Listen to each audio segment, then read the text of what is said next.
topic ngayon ay be strong in His mighty hands. No? Maging matatag tayo, maging malakas tayo sa kamay ng ating makapangyarihang Diyos. Hallelujah. So life is littered with defeated Christians. No? Marami pong, ang ating pong buhay ay napapaligiran ng maraming talunang Kristiyano. Ano?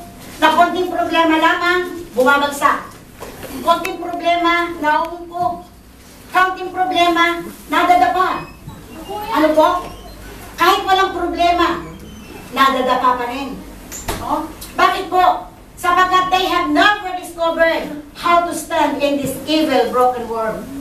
Hindi kasi po nila natutuhan, o nalaman, o naunawaan, o nadiskubre kung paano nila tayuan yung hindi mabuting bagay dito sa mundo. Kaya ano po ang nagiging resulta ng kanilang ng buhay nila? They are being defeated. No? They are being defeated. Iniiyakan na lang nila ang problema. Bakit? Sapagkat hindi nila alam kung paano nila ito gagawin sa kanilang buhay. No? So, ang ganito mga klaseng tao, mga kapatid, sila po ay dumidepende sa kanilang sariling kalakasan, sa kanilang sariling karunungan, sa kanilang mga kurong-kurong sarili-sarili. No? At sila ay naniniwala sa kanilang pangsariling katwiran lamang, mga kapatid. And they have faced evil in a naked encounter. Wala po silang sanggalan, wala silang pananggalang, wala silang sandata, no? Sa kanilang pakikipaglaban, sa kanilang mga kaaway, sapagkat hindi sila balot ng baluti ng ating Panginoon. Kaya nga po tayo bilang Kristiyano, ano ang kailangan natin? Maunawaan na kailangan natin makipaglaban sa ating mga kaaway na nasa ating mga puso, no? Sino man po yung mga bagay po o yung mga bagay na nagiging sanhi ng di natin paglago sa ating Kristyanong buhay. Paglabanan po natin ito, mga kapatid. Ito po dapat natin maunawaan. Tandaan natin, no? Yung pagbatas natin, it does not end at salvation, but rather it begins at salvation. No? Yung pong pakikipaglaban natin, mga kapatid, ito po ay nagtatapos sa ating kaligtasan. Ito po ay nagsisimula sa ating kaligtasan, no? Ito po nang tayo po ay tanggapin natin ang ating Panginoon sa ating buhay. That's the time na we encounter trials. Ito po ba ay na-encounter natin sa buhay natin? Di po ba? Simula ng ating tanggapin ang ating Panginoon bilang Panginoon at tagapagligtas na ating buhay, doon pa yata lalong dumami ang ating mga problema. Nararanasan niyo ba ito? Amen. Amen. So, lalo na po ang inyong lingkod, no? Lalo na nang ako'y talagaan ng Panginoon bilang tagapanguna ng iglesia ito. Dati-dati ang problema ko ganito lang. No? Ganyan lang, kaunti. Ngayon, ang problema ko, mula lagpas tao. No? Bakit? Bakit? Kailangan ba natin i-blame ang Diyos? Kailangan ba natin i-blame ang Diyos? Bakit nangyayari ito sa ating buhay? Because, ang sabi ng Biblia sa 1 Peter chapter 1, verse 7, the genuineness is tested through fire. The genuineness is tested through fire. So, habang tayo ay nasa mundong ito, mga kapatid, habang tayo ay sumasamba sa Panginoon, habang tayo naglilingkod sa Panginoon, tandaan natin, idadarang din tayo sa apoy, gaya ng ginto. Bakit ba ginagawa ito ng Diyos? It is because He doesn't love us? Hindi po. Kaya ito ginagawa ng Panginoon at nangyayari sa buhay natin sapagkat mahal na mahal tayo ng Diyos. Do you believe that God loves you? Amen. Amen.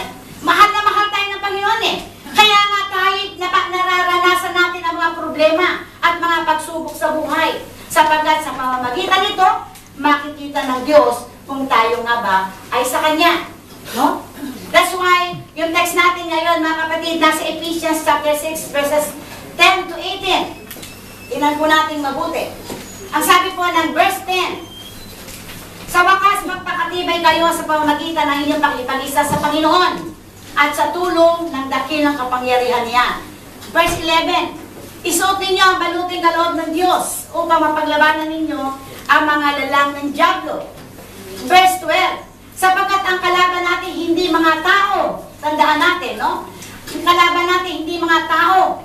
mga pinuno, mga may kapangyarihan, at mga tagapamahala ng kadilimang namamayani sa sanlibutan ito, ang mga hukbong espiritual na kasamaan sa himpapawid.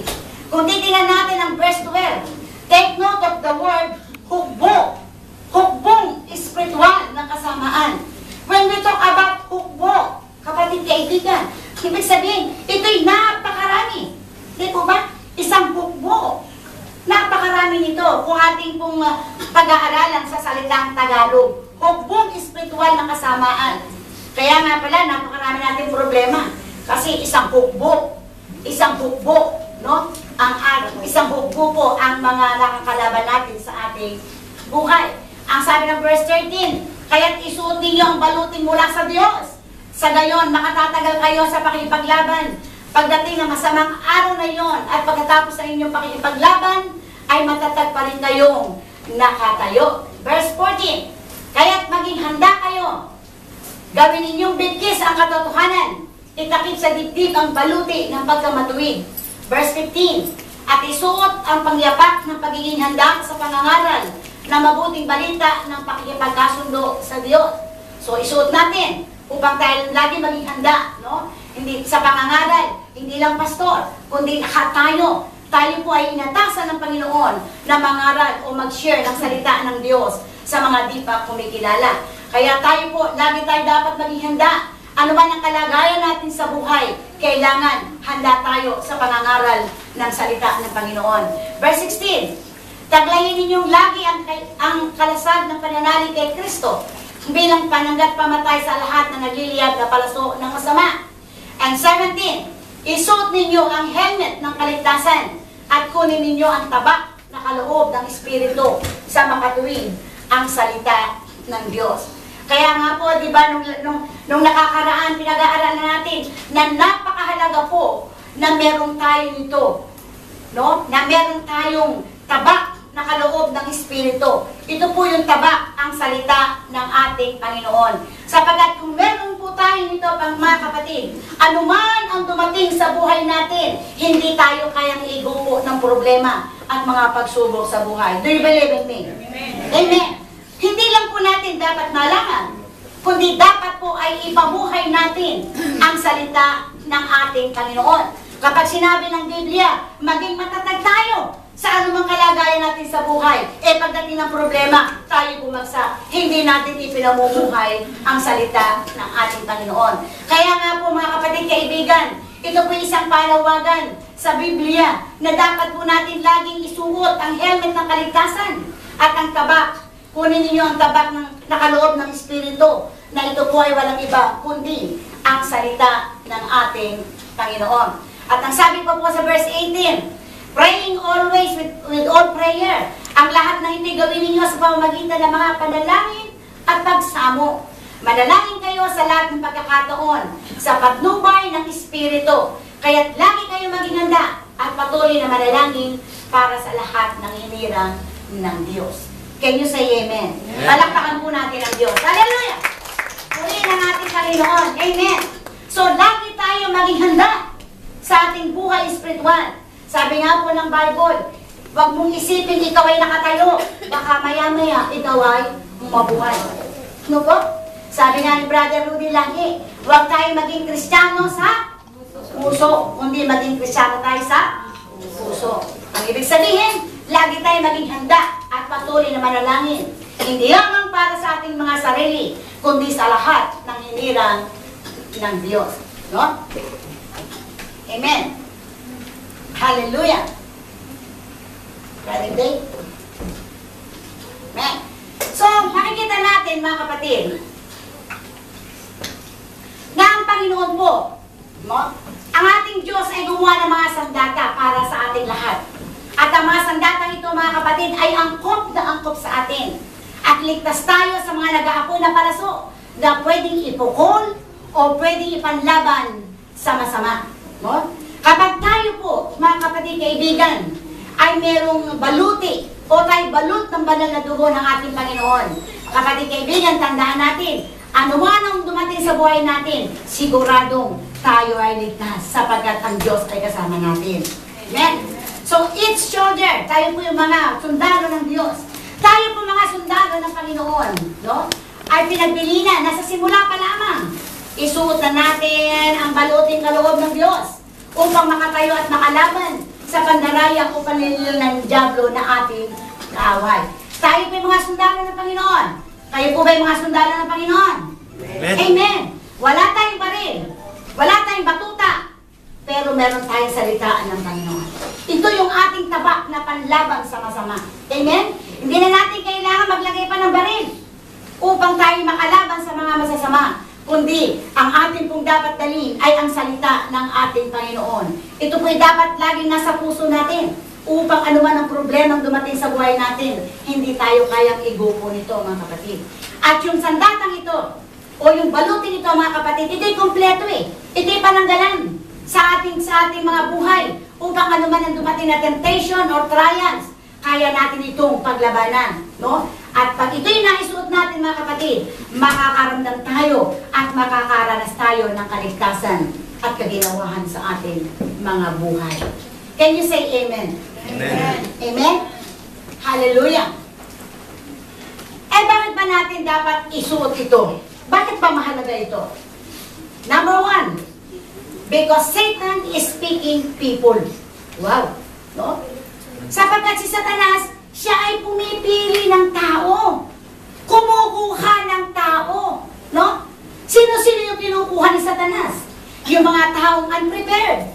Hindi handa. Yung mga taong unarmed. Walang sandata. At yung mga taong walang kaalaman tungkol sa ating Panginoon. Eh bakit ba maraming tao sa labas ang hindi kumikilala sa Panginoon? Hindi nila kilala ang Diyos eh. Wala silang kaalaman tungkol sa Panginoon. Alam lang nila o kilala nila ang Diyos sa kasaysayan. No? Merong Diyos eh. Siya yung namatay sa krus ng Kalbaryo. Subalit hindi nila alam ang kahalagahan nito. Kaya si Satanas ay nagkakaroon ng pagkakataon na kunin ang mga taong ito. Ang sabi nga ng verse 10, sabi rito, sa wakas magpakatibay kayo sa pamamagitan ng inyong pakikipag-isa sa Panginoon at sa tulong ng dakilang kapangyarihan niya. No? Magpakatibay tayo. Tayo magpakatatag, magpakatatag sa pakikipag-isa sa Panginoon at sa tulong ng dakilang kapangyarihan ng ating Panginoon. Ano pa ang second reason? Bakit kailangan natin itong balutin ito? Because Satan is our adversary. Siya yung kalaban natin eh. No? Siya yung ating enemy. Siya yung kalaban natin. Ang sabi ng verse 12 ng Ephesians chapter 6, sapagkat ang kalaban natin, hindi mga tao. No? Ang kalaban natin, hindi tao eh. Eh, sino ba ang kalaban natin? Yung mga pinuno, mga may kapangyarihan, at mga tagapamahala ng kadilimang namamayani sa mundong ito. Ito pa, ang sabi niya, ang mga hukbong espiritual ng kasamaan sa himpapawid. No? Mga hukbo, marami. Kaya tayo igupo eh. Kapag wala tayo ng baluti ng Diyos, kapag wala tayo ng helmet ng kaligtasan, kapag wala tayo ng tabak na mula sa Diyos, kapatid kaibigan, kaya tayong igupo. Bakit? Nag-iisa ka lang. Samantalang ang kalaban mo ay mga hukbo. Marami ang kalaban. No?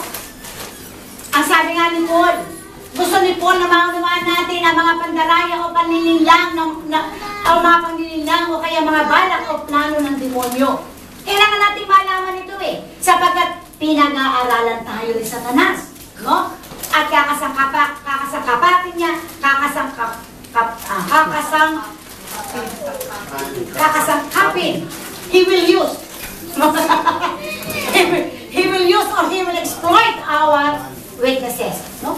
He will use our weaknesses for us to fall down. Para tayo kanya maigupo. Gagamitin niya ang ating mga kahinaan. Eh lahat tayo may kahinaan. Anong kahinaan nyo? Kahinaan ko walang pera. Pag wala akong pera, malungkot ako eh. Pag wala akong pera, parang ayoko matindi. No? Ano ba ang kahinaan mo? Masyado kang cellophane. Ano ba ibig sabihin ng cellophane? Manitis. Makakita ka lang ng isang bagay. Kahit na walang katotohanan, nagagalit ka kaagad. Ano nagiging resulta? Hindi ka na umaatin. Di po ba? Makarinig ka ng salita ng Diyos, na ito naman ay mula sa Panginoon. Iisipin mo, sa akin ito, kahit ako ba itong pastor na yan?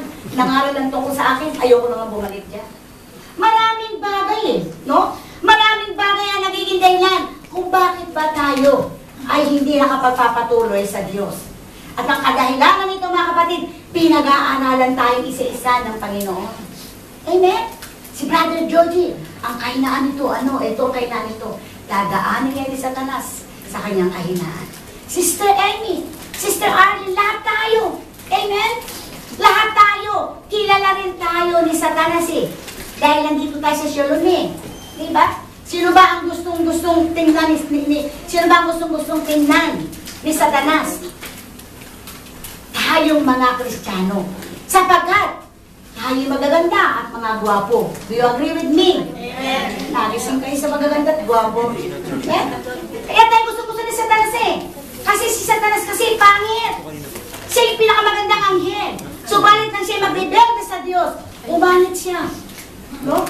Kaya tayo mga magaganda at mga gwapo, init na init si Satanas sa ating mga sarili. Kaya po kapatid kaibigan, tayo po'y mag-iingat sa ating mga buhay. No? Kaya yung kahinaan natin, anong gagawin natin? I-surrender natin sa Diyos. No? Kasi pinag-aaralan ka rin Satanas ngayon. Tayo. No? Ako ikaw na lang natuto dito. Ano ang sabi ng 1 Peter verse 5, chapter 5 verse 8? Sabi rito, humanda kayo at magbantay. Ang diablo na kaaway ninyo ay parang liyong umaatungan at aali-aligid na humahanap ng masisila. Kaya pala no? Si Satanas ay like a roaring lion. Ginagaya niya ang Diyos The original lion is our Lord Jesus Christ. And Satan is like a roaring lion.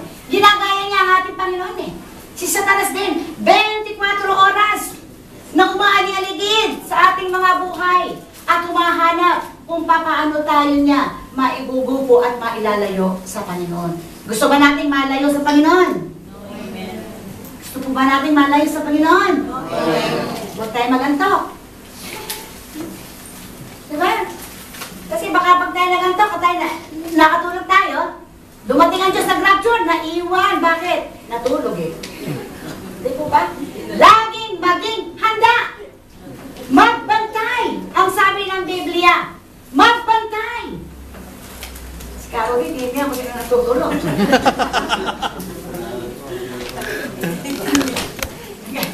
Kasi Caroline. Magbantay tayo. Maging handa tayo mga kapatid kaibigan sa lahat ng panahon. Ano po? Sapagkat si Satanas ay 24 oras din na umaligid sa buhay ng bawat isa. Ano pa po ang dahilan? Because the day of the Lord is approaching. And we will be tested whether we will be with God till the end of time. Sapagkat malapit nang dumating ang Panginoon, kapatid kaibigan. Kung kaya tayo po ay ngayon ay tinetest kung tayo po ay mananatili hanggang sa pagdating ng Panginoon. Do you want to be with God when He comes? Yes. Gising na. Amen. Lahat tayo, kailangan tayo pinatnan ng Panginoon na gising at nasa Kanyang presensya. No? Sabi nga ng verse 13, kaya isuot ninyo ang balutin mula sa Diyos. Sa gayon, makatatagal kayo sa makikipaglaban pagdating ng masamang araw na iyon. At pagkatapos ng inyong makikipaglaban, ay matatag pa rin kayong nakatayo. Amen. Hallelujah. Remember, all our weapons are only mighty through God. No? Makapangyarihan lamang ang ating mga sandata dahil sa Panginoon. Ano ang sabi ng Zechariah chapter 4 verse 6? This is one of my favorite verse. Sabi rito, ang tagumpay ay hindi makakamit sa pamagitan ng lakas o kapangyarihan, kundi sa aking tulong lamang, ang sabi ng Panginoon. It's not by might, nor by power, but by my spirit, saith the Lord. Palakpakan po natin ang Diyos. Hallelujah! Glory to the living God. Tandaan natin, apart from God, we can do nothing. Wala tayong magagawa kung tayo hiwalay sa Diyos. Mayaman man tayo, pinakamaganda man tayo, pinakamarunong man tayo, wala kang magagawa kung hiwalay tayo sa Diyos. Amen? At po sabi ng verse 5, it is a defensive, pananggalang and offensive weapon. Ito po kasi mga kapatid, itong armor of God na ito po ay ating pananggalan at ito po'y nakasusugat o makapangyarihang sandata na mula sa ating Panginoon. And as a conclusion, say praise the Lord. Praise the Lord. Let's brother din. Conclusion. Ang conclusion ay mahaba. Nagising. Satan continues to seek ways to divide and destroy. No? Si Satanas, patuloy siya na humahanap, no, ng mga paraan kung paano tayo madidivide, kung paano madidestroy ang ating mga relasyon, kung paano madidestroy ang Iglesia ng Shalom. Si Satanas ay laging nakaabang. Amen? Hahayaan ba natin na ma-divide at ma-destroy ang Shalom? No, amen. Amen. Huwag nating hayaan sa buhay natin. No? Always be present every Sunday. Can you say amen? Amen. Ba't tila hindi nag-amen na lahat? Can you say amen? Amen. Amen. Always be present. Amen? Always be present. Sapagkat ito po ang paraan natin upang tayo patuloy na lumabog sa Panginoon. But if we are reading our Bibles every day, finding verses to meet the conditions and needs in life, and claiming promises that counter our trials and temptation, tandaan natin, the devil will become discouraged with us. No?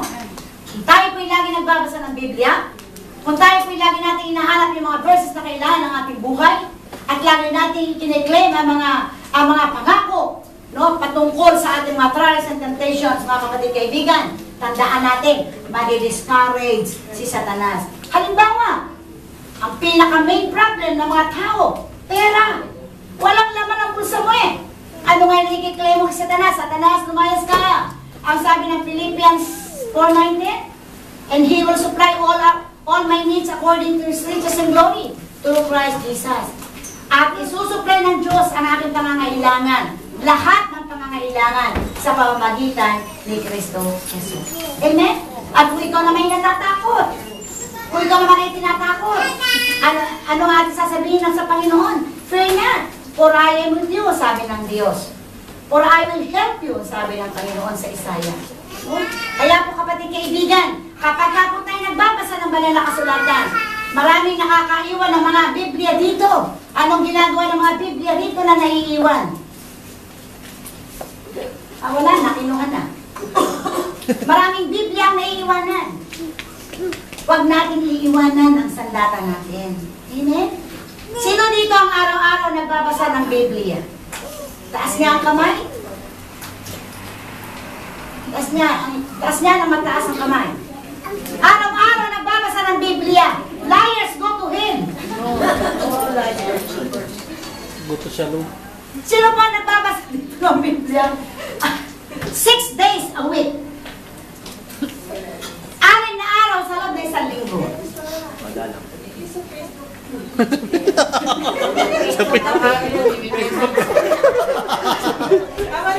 Tama yun. Diba sinabi ko naman last week, even from the Facebook, you can read the Word of God. Amen? Diba? Even from the Facebook, there is a Bible promises. There is a Bible promise from the Facebook. No? Marami doon matututuhan tayo. Kung yun po mga nandoon po sa Facebook ay ating binabasa at ating inuunawa at ating ginagawa. Say praise the Lord. Praise the Lord. Hallelujah. Hallelujah. Amen? Bakit kaya hindi nakakabasa ng Bible? Kasi may Facebook. Dahil sa Facebook. Okay. Hindi natin pagbabawal ng Facebook. Hindi ko sinabi huwag kayo mag-Facebook kasi sa Facebook marami tayong makikita na pag-aaralan din. No? And, sabi sa ating pinag-aaralan, the devil will become discouraged with us. Madi-discourage si Satanas no? Kasi pupukulin natin siya ng salita ng Panginoon. And he can do much with people who keep stabbing him with scripture. No? Sino man, yung nananakit sa kanya o yung sumasaksak sa kanya ng salita ng Diyos, hindi siya makapangyayari. Hindi tayo pwedeng ipuin ni Satanas sa ating buhay. Kaya nga po ang tanong, are your weapons sharpened? Ang ating po pa mga sandata ay hasa. Anong sandata yan? Hasa po ba ang sandata? Ba, parang wala naghahasa yata. Hasa ba ang ating mga sandata? Amen. Hasang-hasa. Amen.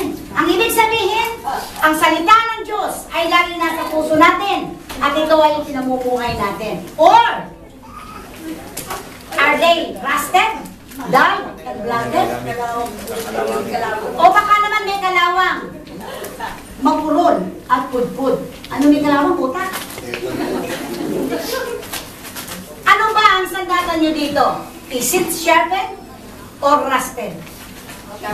Sharpened. Palakpakan natin ng Diyos. Hallelujah. Amen. Ibig nyo, meron isang tumagot. Sharpened. Past tense. Okay. So walang may dala nito, ha? Ito hindi ito pag ito isinaksak mo sigurado tetano. Nakakaawa, no? So, we have the weapons. May sandata tayo eh. Kaya hindi tayo dapat mahigupo eh. No? We have the weapons. We can overcome the attack of the enemy with faith to take a stand. No? So, kahit paano mangyari sa buhay natin, kailangan tayo lagi nakatayo. Can you say amen? Amen. Lagi tayo naglilingkod kahit saan man lugar. Tayo dalhin ng Panginoon. Amen? Kahit saan tayo dalhin ng Panginoon, kailangan dala natin ang tabak ng Espiritu, ang salita ng Diyos. Kailangan suot-suot natin ang helmet ng kaligtasan. No? At ang baluti ng Diyos na siya mismo ang nagbigay sa atin. At ang mga sandatang ito, mga kapatid, kailangan ay sharpen. Kailangan lagi natin iangasa araw-araw. Panginoon, kahit isang verse lang sa isang linggo, basta meron kayong matutunan ng verse.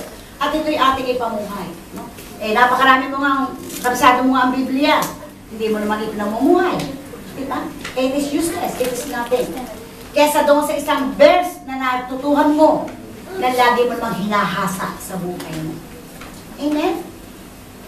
Huwag tayong magdala ng ganitong, ng ganitong klaseng sandata. So, we have the weapons. Wala tayong maitatanong na eh. Wala mo lang Biblia eh. Ay ng Biblia. Sino man ang walang Biblia, you can get Biblia from there. Sino po sa atin ang walang Biblia? Wala po ba walang Biblia sa atin? Si Brother Alberto? Okay, get one, Brother Alberto. How about Georgie? Meron ka bang Biblia? Nalig lang. Gusto mo malaki? iPad, gusto niya iPad. How about si Brother? May Biblia ka po ba? May Biblia po ba? Yung po Biblia yan ay free. Okay, matakot. Hindi po singin yan. Hindi po singin yan. Yan po ay Morio. Morio. Kalada. Okay. Mamaya po, kumuha kayo kung gusto nyo, no? Para po tayo magkaroon ng sandata sa ating buhay. Okay. So, ang sandata nito, mga kapatid, ay magagamit natin. Saan? Sa pag-resist kay Satan. Anong sabi ng James 4:7? Kaya nga pasakot ko sa Diyos, labanan ninyo ang dyablo at lalayuan niya kayo. Labanan! Huwag lapitan! No? Kapag nandiyan ang tukso, layuan mo ako. Tukso hindi. Mama Bex? Hindi. Hindi. Wala nang tukso si Mama Bex. Totoo na yun. Kakamalo.